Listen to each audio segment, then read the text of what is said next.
Welcome to the Tattoo Marketing Podcast. On this week's episode, we have the amazing Mr. Kevin Lee. We talk about testing ad creatives, leveraging your shop's omnipresence, and doing the little things consistently and what that can add up to. Great episode, one of my favorite humans on this planet. Enjoy.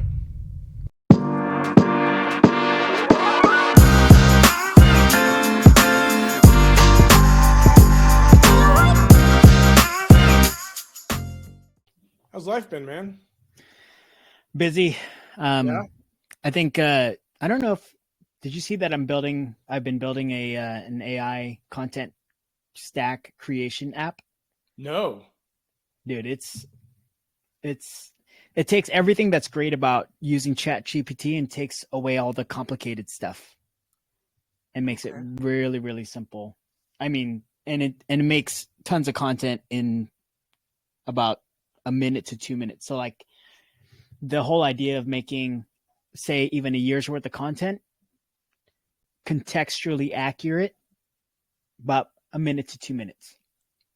Really? Creating your blog, creating your headline, keywords, tags, meta description, long video script, social media video scripts, headlines for ads, captions for ads, email, newsletter, and PR article. So when's it coming out? I want that. Yeah. So I'm currently I'm still finishing up the initial stages of it. It's built out, it works. And I've been doing product demos with people. So we're currently essentially in alpha release, just testing. Beta is going to be available in the next couple of weeks, and then people will get to use it. Mostly agencies right now. I'm gonna give access to. One of the major things was I wanted it to be so easy to use right out the gate that all you have to do is once you sign up, that it'll take you through a brand creation wizard. So you enter the information about the brand that you're creating for. So like one example I did was for an HVAC company where all it asks you, brand's name, what kind of business are they? What solution do they provide? Who is their ideal customer? And then based on that, it sifts out all the ideal topic silos for that particular brand. You select as many silos as you want. Then it goes and searches for the search terms, keywords, and the things that particular audience searches for regarding those topics. And then it spits back a bunch of those keywords, and you select from the keywords whatever you want. And then once you hit go, it'll start generating all that content, and then you can just start working from there. Yeah. That's pretty awesome. So it is very awesome. It's something that I started working on May of last year, but I just was super low key about it. I didn't talk about it until pretty much this month, realistically. Okay. Yeah. Okay. So it's been very hush hush, but I've been posting a little bit about it. I'll take a look at that, man. I think that's a great idea. Like one of the reasons I loved having you back on is started working with tattoo studios, which is such a. See, you got some new work done too, by the way. A little bit.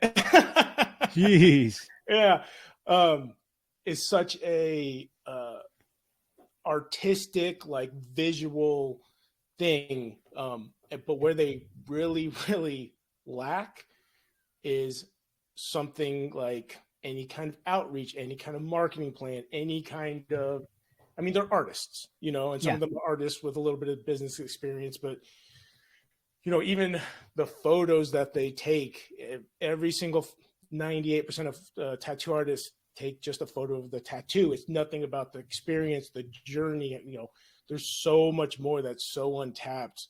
Yeah. And even the photos that they take can be very, it's like in a shadow, and it's a black and gray tattoo, so you can't see any details. Like there's just so much that can be done with it. Yeah. What made you decide to go into that particular industry? So I've been thinking about it for almost 2 years now. I had started talking to a few tattoo artists and studio owners, and contractors they're not my people. Like I love tattoo artists. I love the industry, and kind of looking more into it. It's because it's still a very taboo industry. Um, Yeah. it's pretty much a blue ocean. There's no other like marketing agencies that focus on it, and any ones that you know these studio owners that have talked to that are marketing agencies are generalists, know nothing about the tattoo industry, not how people talk, not how to get people in the door. So we tested it for a few months. Beginning of March, went all in, and dude, it's been nuts. Like the cost per click is like 60 to 80 cents on Google Ads, where for window replacement it was like $12. Like it's in a completely untapped industry, so we've been able to like blow it out of the water for these guys. Like it's kind of nuts. Yeah. Yeah. I want to talk. I would love to hear more about your approach to that, because this is the reason why you don't see me talking about creating videos so much in the last year, was because I started building this system, this platform. And also because one of the main things I started seeing was, and some of these guys too, is that some of the digital marketers that I know, they're they're a good generalist. They know kind of the gist of it. They followed the formula, and they know how things are more or less supposed to be done, but they leave the specialties to the specialists, which they should. But in a lot of cases, if you don't know what to look for, what to ask for, and you don't know how to communicate with your team members, you just say, hey, I just need you to do A, B, and C. The fortune is in the follow-up. How do you know to follow up when you don't know what to look for? Yeah. And how do you know how to communicate what you want, and how more or less how you want things done, if you don't know? And so when it came to creating the video assets for some of the digital marketing agencies, and then handing it off to their ads managers or their social media managers, their team didn't know what to do with any of that stuff. So I could create 150, 200 pieces of content, and then even as organized as it is that I can push it out to them, they didn't know what to do with it. And it actually made that relationship with the client that much more challenging, because the client's like, I just spent $15, $20, $30,000 on all this content, and I didn't get hardly any of the leads that you guys promised. Mm-hmm. And me being, even if I like stepped aside and said, hey, this is now, it's all up to the digital agency, because I spent so much time getting to know the brand, getting to know the owners, getting to know the operators, getting to know the business and their customers. A big part of me feels like I'm still responsible for the success of this client and of the work that we put in, and of the investment they made. So I started looking in deeper into the whole, okay, what does it take to actually get results from these pieces of content? So I had to get into the digital marketing side, learning from guys like Dennis Yu. He taught me a lot, but there's still the whole aspect of, just because you learned it doesn't necessarily mean that you know how to apply it. Mm-hmm. So I had to go into applying it and testing, and then learning how to test, because that was the biggest part. Like you can't grow what you can't measure. And if you don't know how to measure, you're kind of doing yourself a disservice. You're kind of doing a disservice to the client as well. So I had to learn how to do creative ad testing with the creatives that I was producing. And while going down that rabbit hole, I asked a few other friends of mine about, like, how do you promise ROI to your clients? And the answer that I got back a couple times was, we don't ever promise ROI on creative ads or creative content and organic content. And I could have easily just accepted that as the gospel. Like, you just don't promise ROI. But something didn't sit right with me. It's like, why can't you? Like, how can you do it so that you can promise some kind of ROI? And the two started making me think, okay, well, if you have a surefire way of testing and proving your creatives through at least being able to report back click-through rates, click rates, cost per acquisition, cost per lead, cost per click, all those things, you have a better idea of what it's going to take to actually get the result. You can say, hey, it costs, just like you said earlier, it costs 60 cents what was it, 60 cents per click instead of $12 per click. Well, how did you get there? You got there through testing. You got there through seeing what on average it would cost to get any kind of metric. And I think that's the thing that needed to happen. Was I needed to see that whole process and work through that and understand that just because you create a creative doesn't necessarily mean that that really good creative is going to land with the audience. You have to test it. And sometimes the creative can be really compelling, but if the headline isn't compelling, they're not going to stop the scroll. If the captions aren't compelling, it's not going to get them to take action. If the thumbnail isn't compelling enough, they're going to scroll right past it. So there are so many factors that you have to test, and I didn't realize that until I started really diving into the digital marketing side. So now I'm, as much as I'm spending time creating the content, I'm spending even more time going through the testing process and going through the protocols, and even training up my own VAs to work through that process specifically and be able to use common sense and use data to be able to say, this is a winning formula and this isn't. So we're going to go with this. And so what's cool is that even one of my VAs now, he's gaining traction with different businesses because they see that he actually understands creative ad testing, and he has a proven method because it's my method, it's our method, and it's bringing him new business. So it's great because I'm helping somebody make money doing something that is actually of value, instead of just being a social media manager or an ad manager that's just kind of following orders. Yeah, and I think that's what you were just talking about is one of the things that, I mean, isn't talked about enough. Like, if it doesn't hit with the audience, if it doesn't match the landing page, it's not going to work. If you're not tracking the numbers, I can't tell you how many times we've gone into a studio's like Google ads or Facebook ads they're running, and their like tracking is not set up at all. So it's essentially just throwing spaghetti at the wall, and maybe it works, maybe it doesn't. But yeah, without those numbers, like it's literally just guessing. Yeah, and if you're setting up your campaign going straight to trying to capture leads, you're going to be spending a lot more per engagement, per lead, because you're not warming them up. You're just going after cold leads and stuff, and that becomes really costly.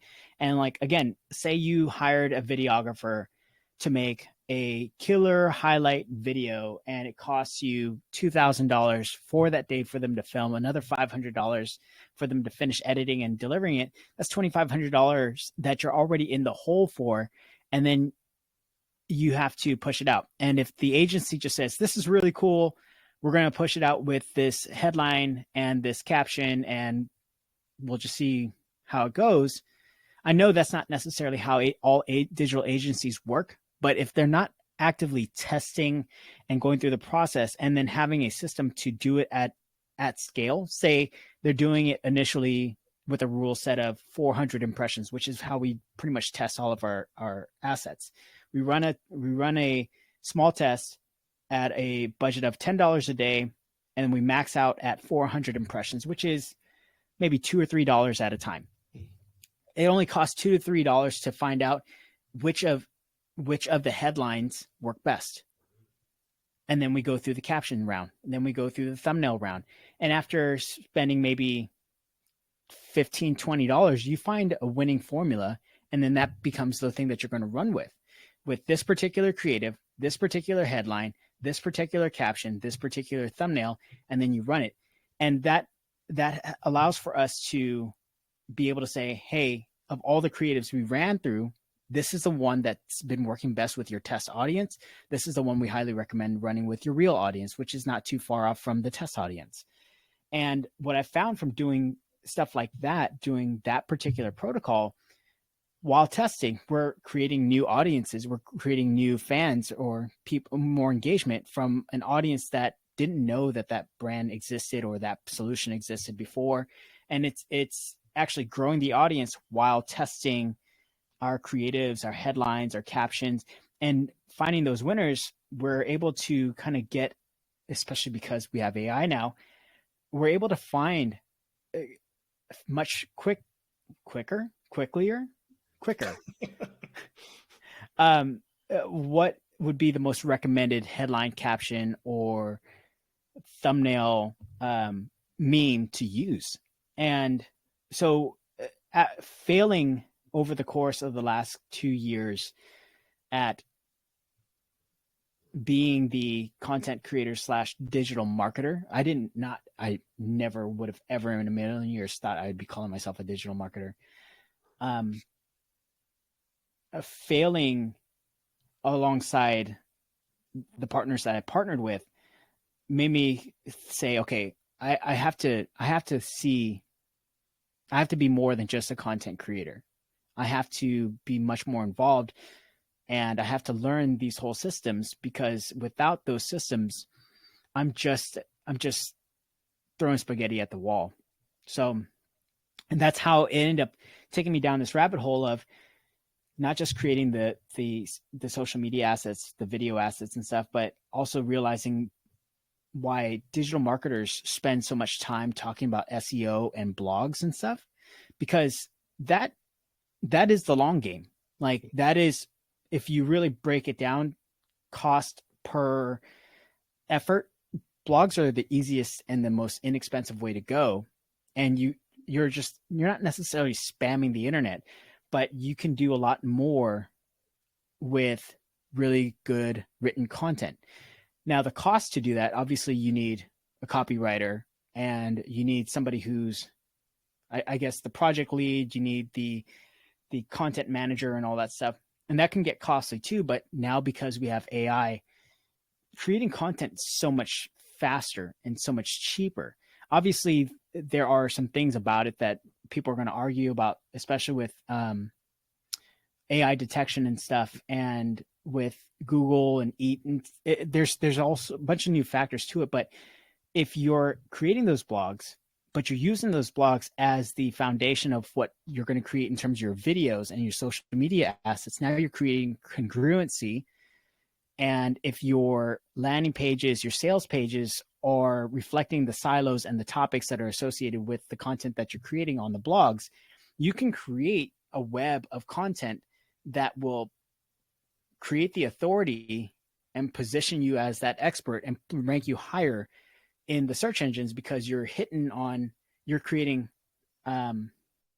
signals both from video, from social media platforms, maps, and blog content, and then connecting it all back to your service or your offer.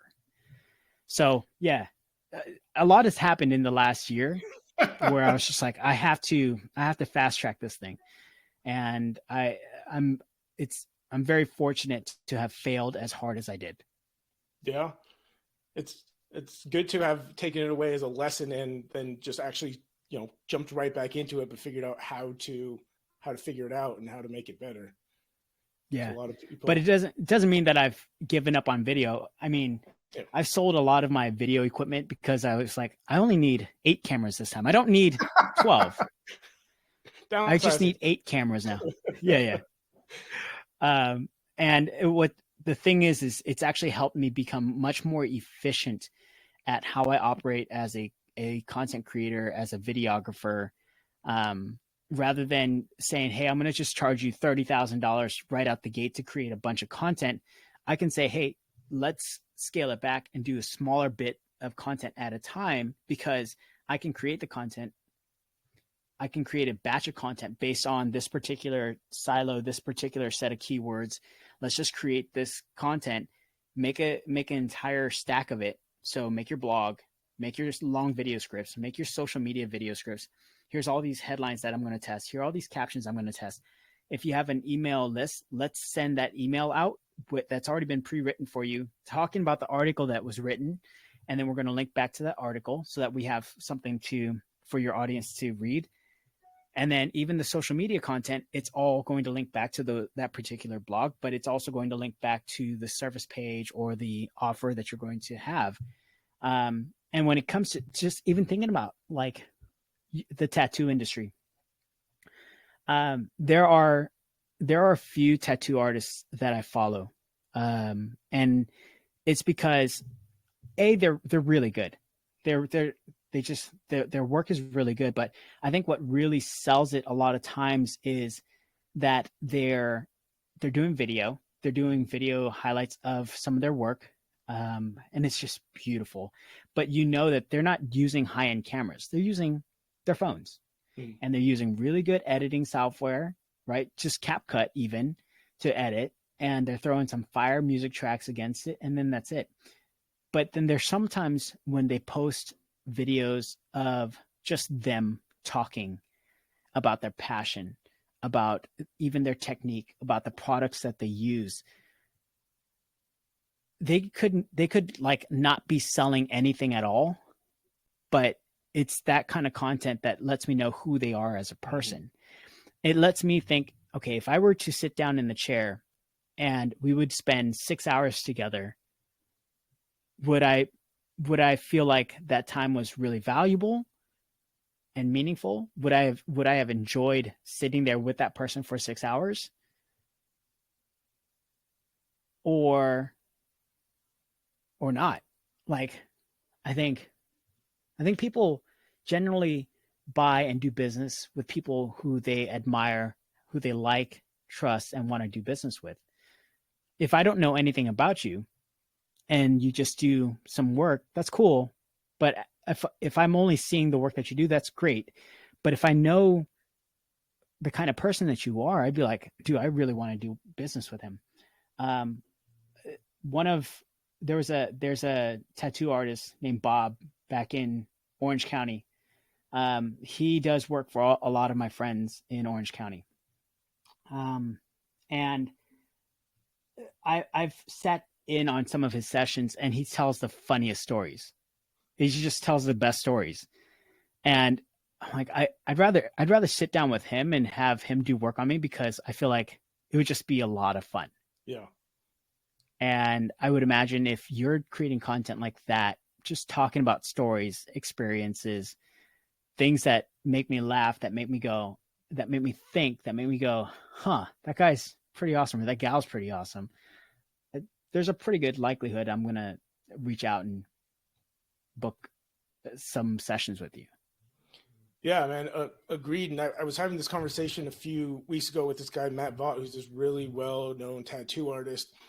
And he'll have these conversations with other tattoo artists, but you go to their page and it's just pictures of their work. And they'll come up to him at a convention. He has no clue who they are because he's never seen their face. And so you can only imagine, it's like it's a therapy session. You're usually going to talk to that tattoo artist for a while. You want to know, you're going to at least vibe with somebody, at least know what they look like, their mannerisms. Unless you're like a complete douchebag, then maybe they don't. But for the most part, even, just having a few videos pinned to your page or something about who you are, like you said, your passions, reviews from clients, just stuff that actually shows that you're a human versus just this wall of different tattoos you've done, and there's no connection there. Yeah, the art might be great, but I'm going to go with the guy that I know I'm going to like enjoy spending 18 hours with while he's doing my back or something like that. Yeah. So this is going to date me, and this is going to show how out of the loop I am with the industry, but Kat Von D. Yes. Okay, so why do I even know her name? Because she was all over TV, everything, media for a while, right? She became a celebrity. I don't know any of her work. I don't recognize any of her work. I wouldn't know her work from anybody else's. But when I think of tattoo artists, I think of her. So the moral of the story is, if you're not omnipresent because you're not creating any kind of content, your face isn't anywhere, in any place, and you're being very you're incognito for the most part, and you're saying, I'm going to let my work speak for myself, you're in for a world of hurt, because there's no way for me to distinguish you from somebody else. And as even if your work is magnificent and I don't know who you are, there's a pretty good chance that I, I'm going to pass you up for somebody else because I know that person better than I know you, or I recognize their face more than I recognize you. Um, and this is true about any industry that you work in, or that if you're in. Like, how many celebrities do we know that are very mediocre at the thing that they do, but they make a lot of money because they're a personality? God, when I was a personal trainer, there were a handful of personal trainers that I knew of that were highly unqualified, but because they were all over the internet, they had really good SEO, they had a really good personality, and they were really good at that time just being on camera, even with their camera phones. They got a lot of business. And I would look at them and I'd watch them train, and I'm like, what are you doing? They wouldn't even pay attention to the client half the time. They'd be training groups of people, and I would just watch this one client just kind of do her thing. And for like 15 minutes, the trainer never even looked at her or was even anywhere near her, because he was over here with another client. And when that client stopped training, I was like, so, like, what brought you in to work with so and so? And she's like, he just, I saw him on the internet, he had a really good deal, his content was all over the place, and like, I just had to try it out. I was like, okay, there you go. Yep. And at that time, I had 4 or 5 certifications. I'd been in the industry for 10, 12 years, tons of recognition, but no content online whatsoever. And yeah, and I had a decent amount of clients, but nowhere near the number of clientele that this trainer had. And so it just goes to show, like, it doesn't matter how much you know and how much you're how skilled you are, if you're not omnipresent, you're just not going to get the business. Like, you'll get word of mouth, which is great. That's still great. But in today's day and age, if you want to get new business, you gotta be online as much as possible.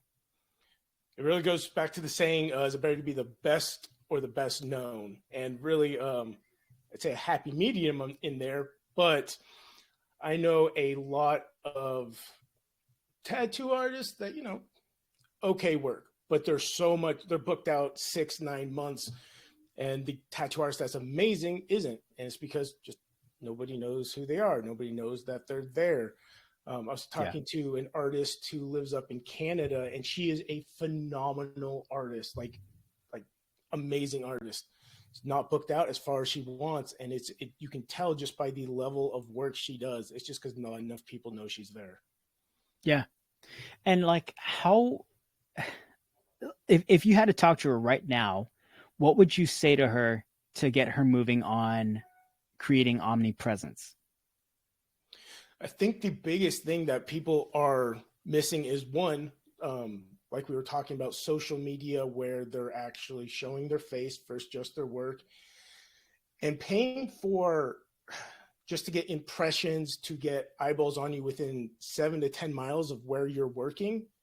That's a game changer, and it's ridiculously cheap. And it's not commonplace. And anyone that's a studio owner or a tattoo artist can relate with, in the last 5 years, the industry has grown so much. There's so many new shops that have popped up, and it's predicted to double by 2029, which is mind blowing.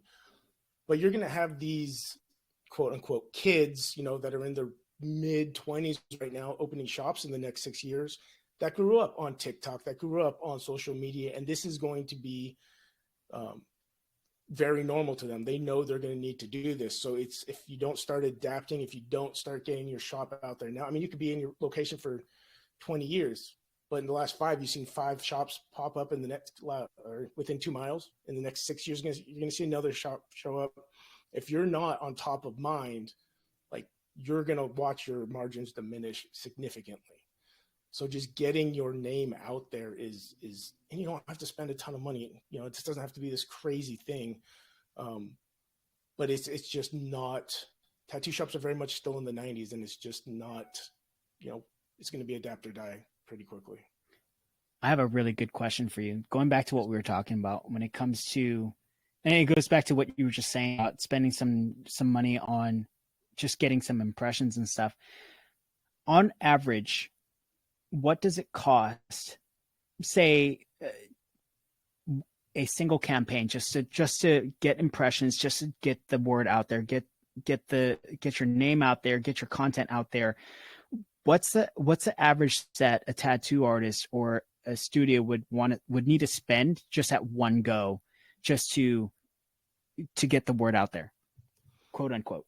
Quote unquote, to just get the word out there and not do like a conversion campaign through Google Ads. Like, if you're just trying to spread your name, I mean, within 7 miles, if you spent $50, $70, $100 a month, which, you know, as a tattoo artist, you're making a couple $100. Nothing. It's nothing. That is nothing. Nothing.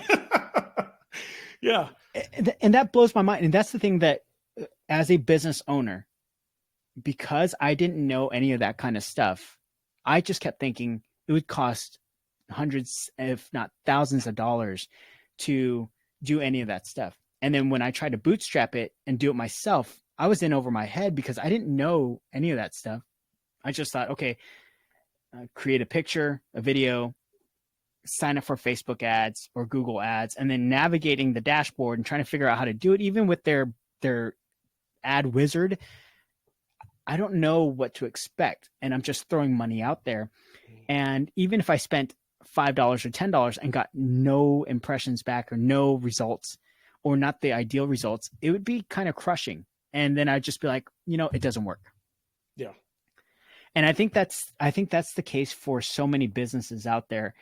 And to your point, the tattoo industry is just like a lot of industries are still back in the 90s, the early 2000s, where they're just like, I'll work off of word of mouth. That's perfectly fine. But that word of mouth could take a while because it still requires you to do the work to get good results, for people to like working with you, and then for people to share. But if you had a way to take even the smallest effort, put 10, 15, 20, 50, maybe $100 maximum, just to target an audience within the 7-mile radius that's looking for someone with your skill sets, with your offerings, and you have a compelling offer for them to want to come in, you just didn't waste $100. You invested it and you got something out of it, and you're much closer to winning because you invested in an expert who knows the market like Jesse does. And that's really, really important. But it does require a bit of trust and a bit of getting out of your own way to making that happen. Yeah, man, 100%.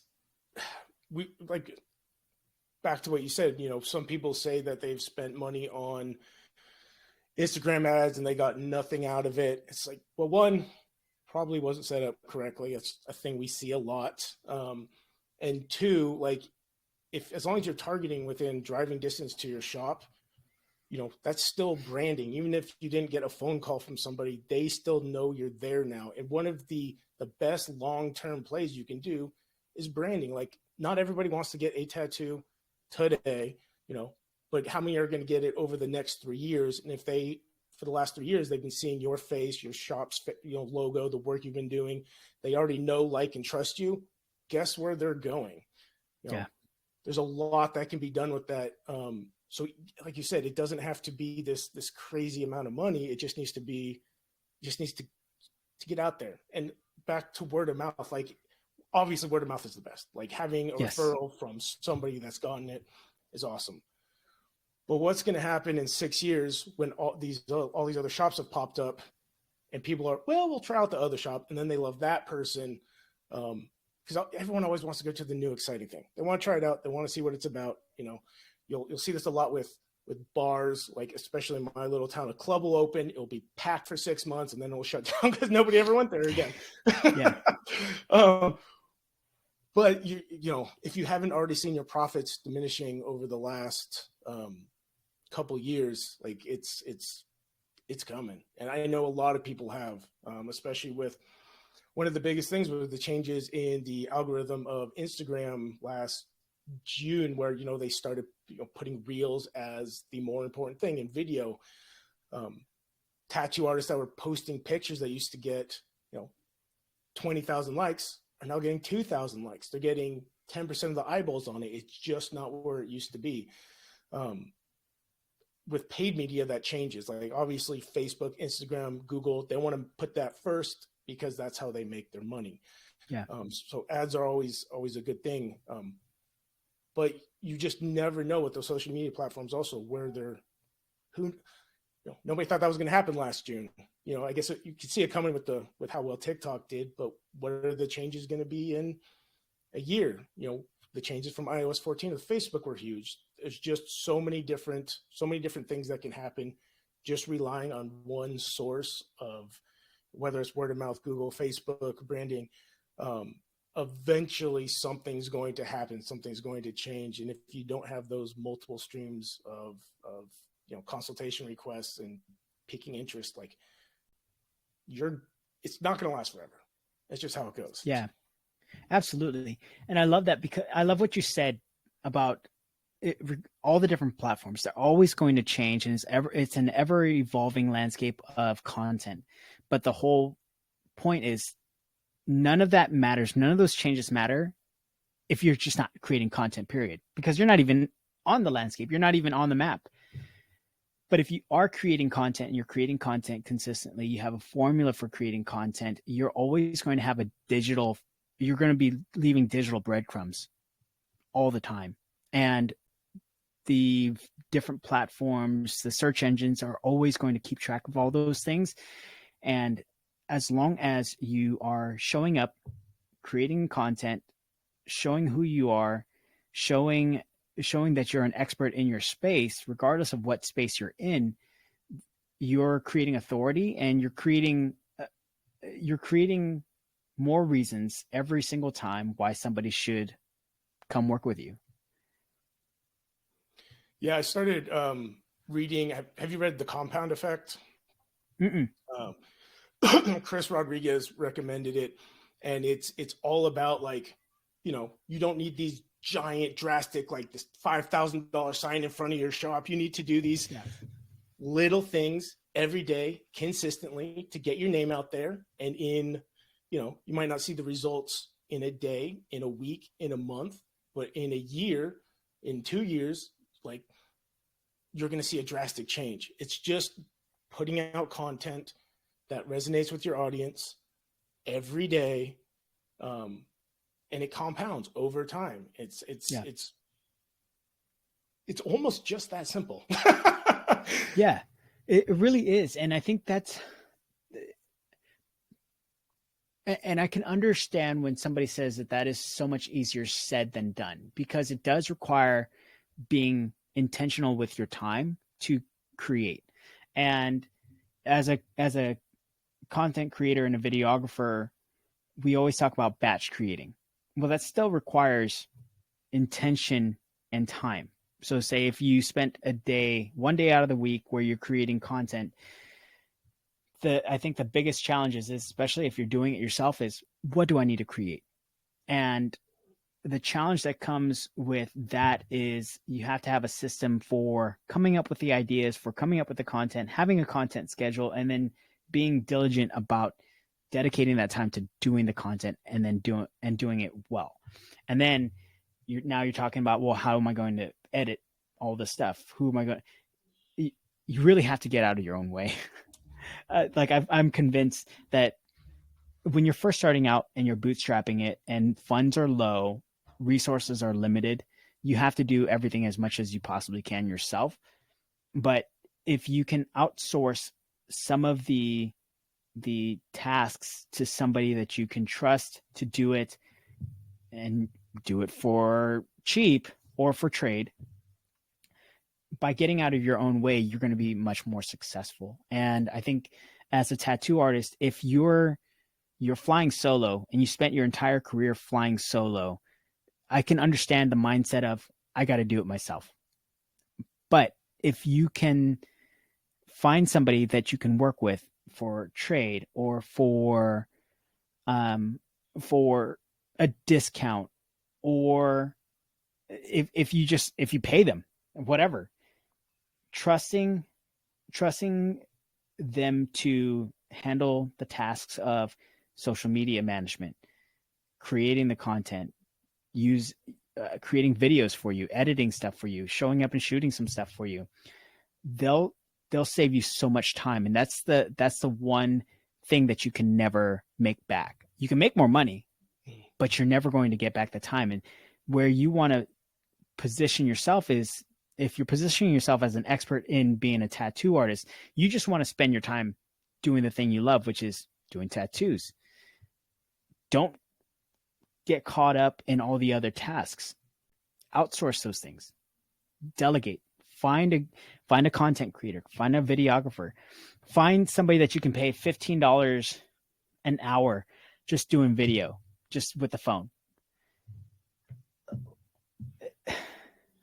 If there's one thing that I would have probably changed about how I started as a content creator, is I would have ignored all the great YouTube content creators out there who had to have the 4K cameras, the $6,000 bodies with the big fancy lenses and all the lighting.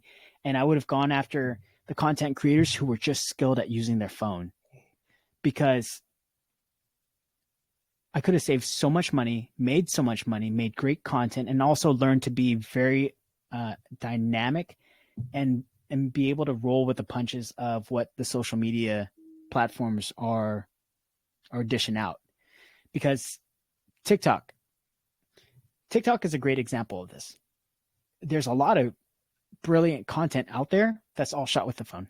Mm-hmm. There are platforms, there are channels entirely shot on the phone. The ones that are shot on the DSLRs, the whole process of creating that content takes a lot longer, which is time, and you're still gambling. You don't know if that content is really going to land with audiences. I still know plenty of content creators who shoot with their DSLRs, do the editing process, and then push it out through TikTok, and they still don't get hardly any engagement. Looks beautiful.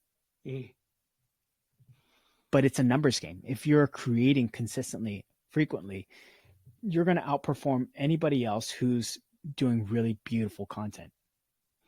Agreed. And I think like I use a DSLR, as you know, you've been a big influence on the cameras I've bought and the style I do. And but when we do it, it's because we enjoy the editing. We enjoy that. Like if you're not into that and you're looking at this whole process that has to be done to put out like a 30-second clip, you're like, holy shit, I don't want to do that. But on your phone, it's fine.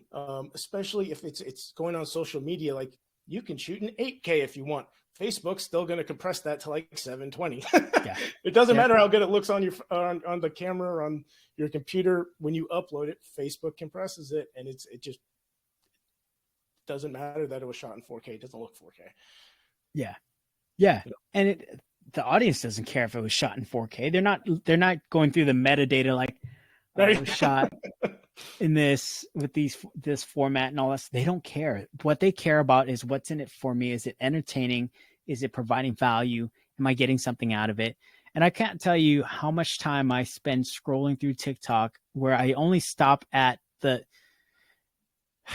don't know why, but now I'm getting nothing but pugs, like the dog, on my TikTok feed. Really? Because not even like at one point there were hot chicks on my feed, and now it's just pugs. Pugs and food. That's pretty awesome. So it goes to show how much has changed here. Yeah. And what I'm interested in, because I'm like, I'm just seeing pugs now. Like in some lady's garden, just tearing up a garden. Oh, they dressed up this pug as a pumpkin. Yeah. Oh, that's awesome. Yeah. Like, but I'm not, in my head, I'm not thinking, okay, they shot that with a Sony camera because I can tell that it's got a little bit of a green shift to it. They're shooting on a 24 millimeter lens, or they're going really deep compression with that 7200. You could tell with the bokeh. I don't care about that stuff. I just care about, look at how cute those freaking pugs are. Yeah, yeah. So if that's any indication of what your audience is thinking, it's a greater it's a great reason for you to get out of your own way, not get caught up in the tech behind it, and just start creating, because you never know what your audience is going to be interested in. Like even in my own TikTok feed now, lately, for the last 6 months to a year, as part of my hobby, I've been doing 3D printed costumes, helmets, and stuff like that. And those posts have been crushing it. They do so much better than my business entrepreneurship content creator content, value content, because people just don't care about that as much as they care about how cool my helmet looks. So you really don't know what's going to land with your audience until you go and create that kind of content. Like I've seen a few tattoo artists, and I've saved their stuff, when they're doing these short video reveals of the finished work. All they do is they just take a wet paper towel and they tear it apart, revealing the image. And I'm like, oh, that is so, and it stops my scroll. And I'm like, damn, that looks so good. Yeah. Who thought of doing that? I'm sure they weren't planning on, they didn't think that that was going to be the thing that was going to be like the most viral thing ever, but it happened to work because they threw spaghetti at the wall in terms of their creativity. They just started doing it. And then also, even thinking about the kind of work that they do, the style of art that they do, that speaks to a specific audience. So last year I was looking for a tattoo artist that was really good at doing Ninja Turtles and Batman, because I still wanted the whole piece all the way from my neck, all the way down this whole arm, down to my fingertips, of a Ninja Turtles versus Batman scene. Nice. And what better search engine to find somebody like that than TikTok or Instagram? Yeah. Right? Those platforms have become the search engine for that kind of industry. So again, creating content is really, really key, right? Showing off your work. But after I find your work, I'm going to start scrolling through your feed to see what else you do. And if there's anything where you're in it and you're talking, I want to know what you have to say. Yes. So in the overall grand scheme of things, the strategy should be creating your visual masterpieces, but also creating content that's about you, showing that you are human. Give me a reason to like you. Again, I see your work, but give me a reason to like you. Give me a reason to trust you. Give me a reason to trust your authority. Like, what does it look like working with you behind the scenes? What is it about what would it be like to sit in a session with you? Are you just dead silent? Are you just so focused in your work that you just don't talk? That's perfectly fine. Maybe the person who's looking you up doesn't want to talk to you. Maybe they just want to sit down and get the work done and get out of there. Cool. No big deal. There's an expert for everybody. So when it goes back to it, creating that kind of content, the sky's the limit when it comes to what you create, but there is, in some way, shape, or form, some kind of formula when it comes to what you should be posting. It's your work, who you are, and your authority. Those are the three styles of content that you should be creating: the what, the why, and the how. What is your actual work? The why, who you are, why you exist, why I should even care. And then your how. How do you do what you do?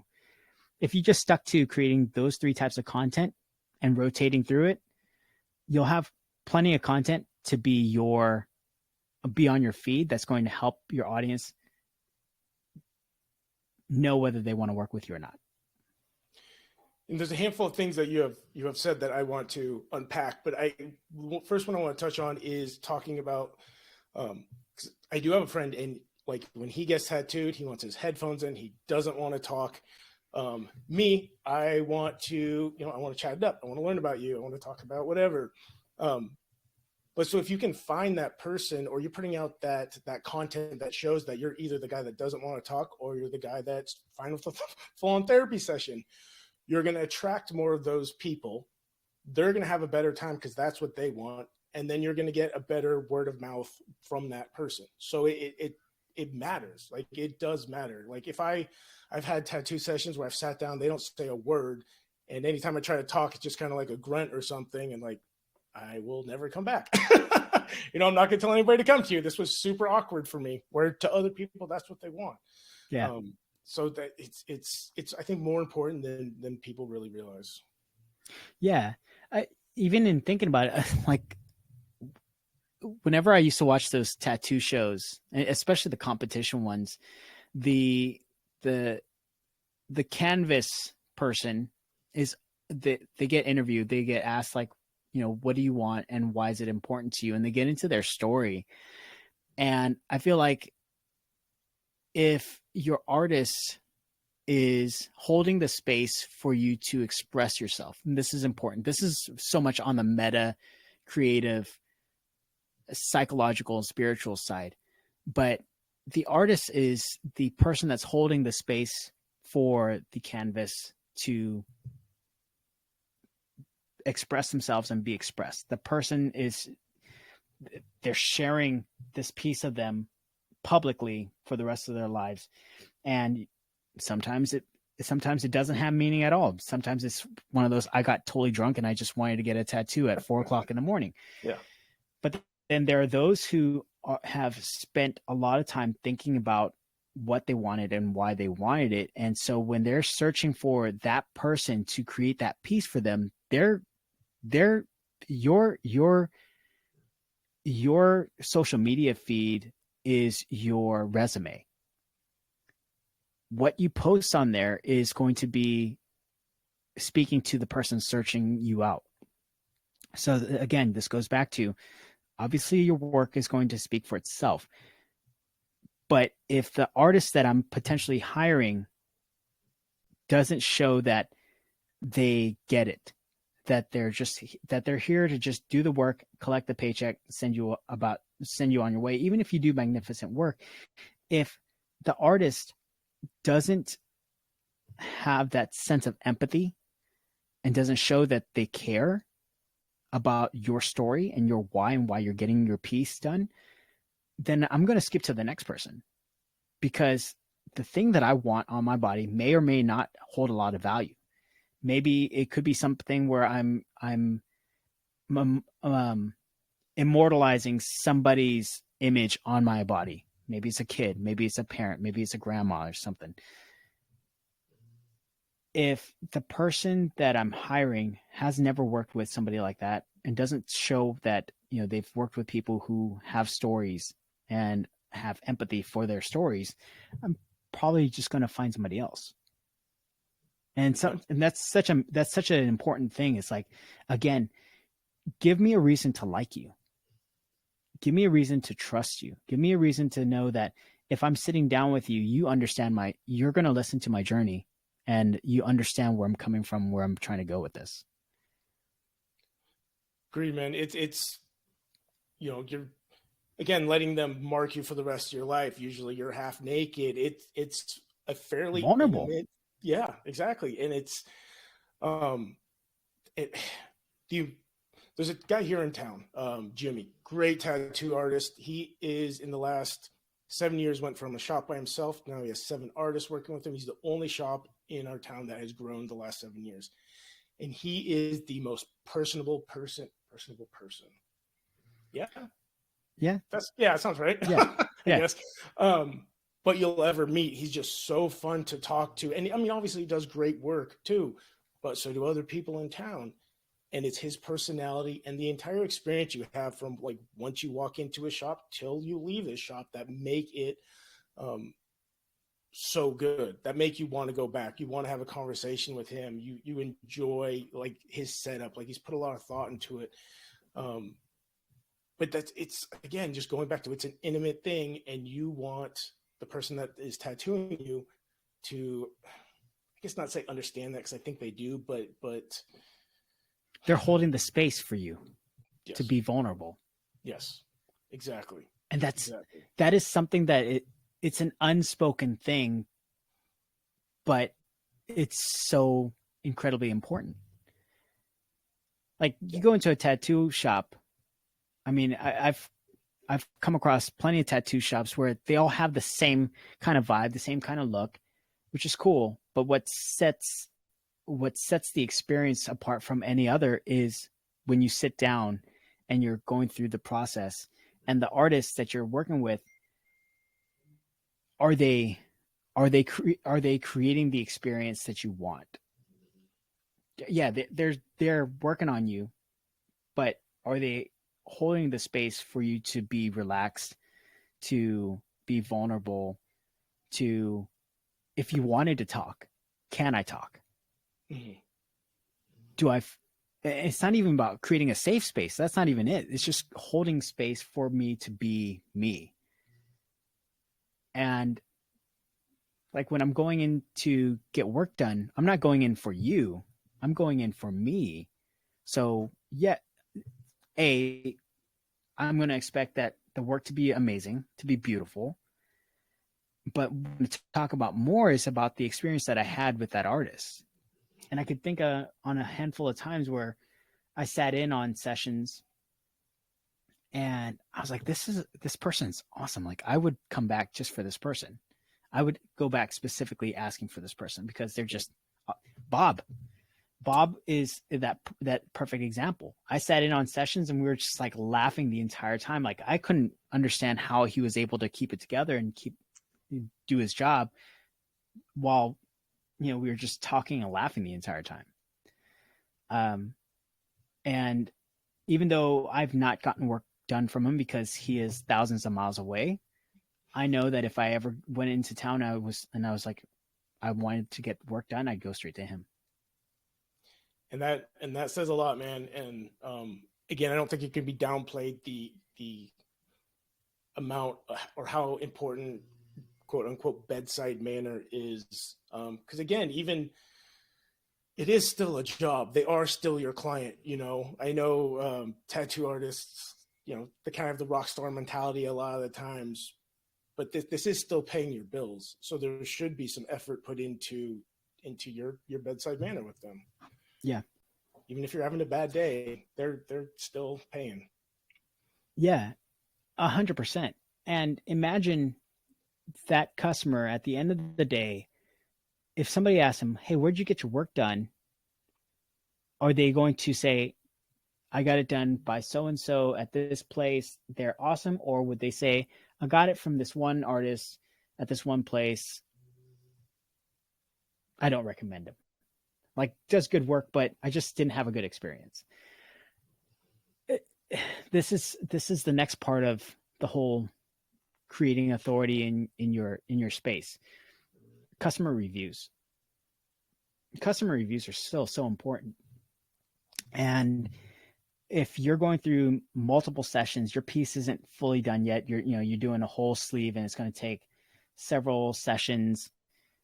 Like, is the person going to be excited to do a review about you right out the gate, like as soon as they're done, like with their first session, or are they going to wait till they're done with the whole piece to give you a review? Like, don't wait to get a review. Get a review as fast as you can, as soon as you can, and make it about the experience, because the visual pieces, they speak for themselves, but it again, those pieces don't talk about the experience that the customer had with the artist, and that's a relationship. Even if it's a 1 hour session, 3 hour session, 5 hour session, you're still establishing a relationship. Even before you sit down and get work done, a lot of times the artist may actually sit down with you and be like, all right, what are you looking for? Let's do a consultation. if we're human, we often make buying decisions emotionally. Mhm. If I'm excited to work with you, then chances are I'm going to be excited to talk about my experience Yeah. and do a review. So don't hesitate on getting those customer reviews because they're they can really make or break your business. I think on that, one of the things that I have never seen somebody do is, I mean, people ask for a Google review or a Facebook review. They're there, they're looking in the mirror, they're excited about their tattoo. Get a video review from them if that's okay. I mean, Yeah. that's like, it's not done in the industry, and putting that on your Instagram is social proof. It builds authority. It says someone enjoyed the process. Like, that's one of the few things that you could put on there, and it's just, and all you have to do is ask, and they're excited. And Yeah. normally, if they had a good time, they're more than willing to do it. Yeah. And this is okay.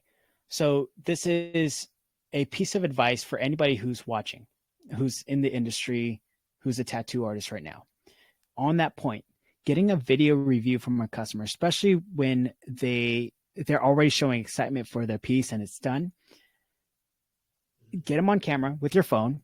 You can be on camera with them, doesn't matter. But there are essentially 4 questions you should ask. Number 1, what did you come in for?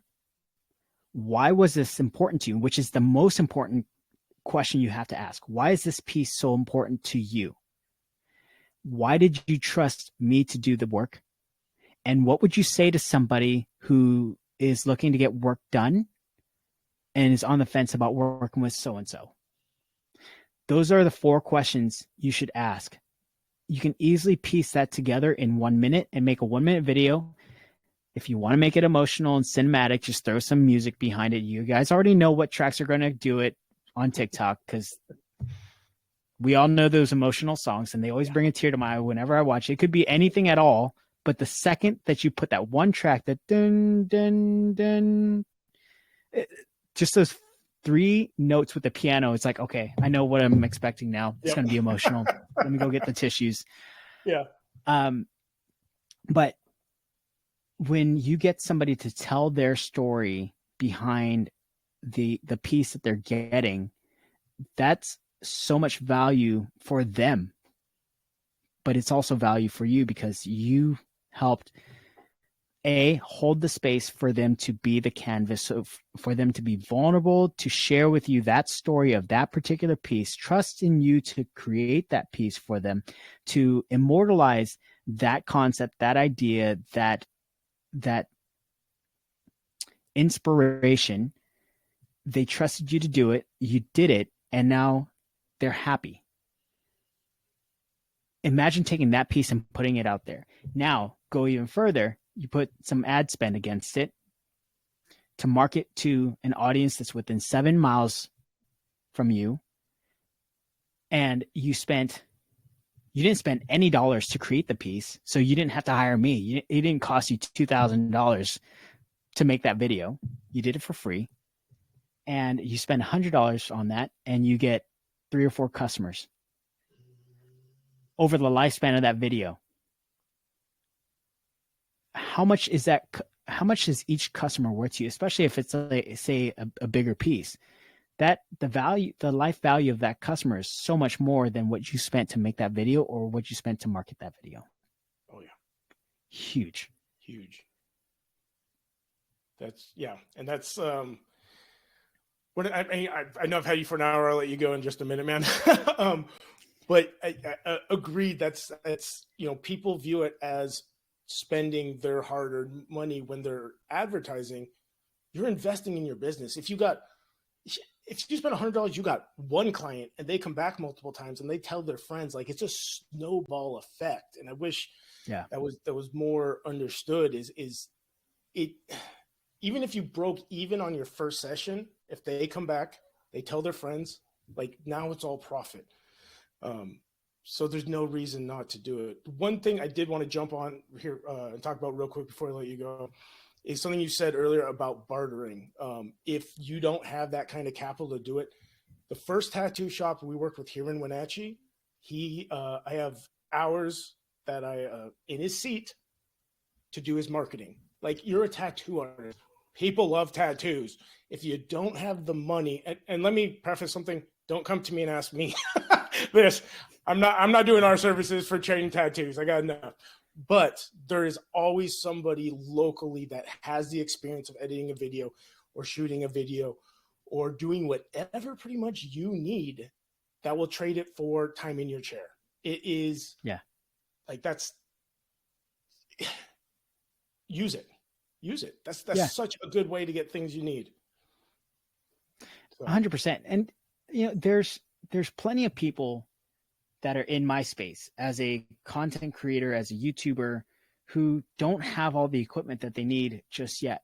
Or that, again, if I could go back and just know everything that I know now, I probably wouldn't buy all the cameras that I have.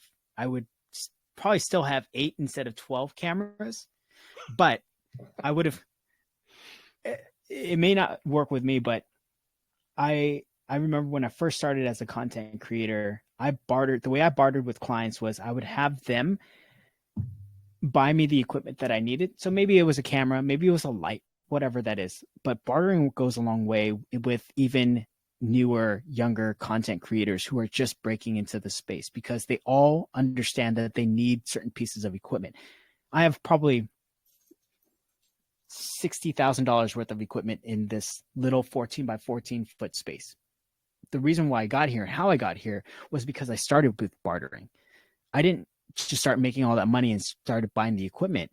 I started real small. I did have a camera, but I didn't have a specific light. So I bartered with a client to get me a light and a gimbal. And I shot all the content that they needed, did 8 or 9 amazing customer testimonials with that particular light, created this like amazing cinematic mood. And that was 7 years ago, and they still use those videos to this very day. I still see it when I stop into their space, the testimonial videos that I did. And even now I'm like, damn, that was a good video because I had that one light. Yeah.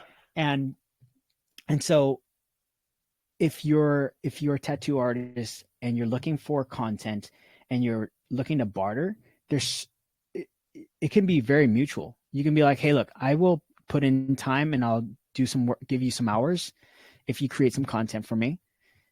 If you want to make it really cinematic, I'll buy you this light setup. We'll use it in my space. We'll shoot all the cinematic pieces that you want to shoot. You can keep the light, but I need this many pieces of content done. Like, there's so many different ways that you can totally barter. I would say if you're going to barter for equipment, get a light first.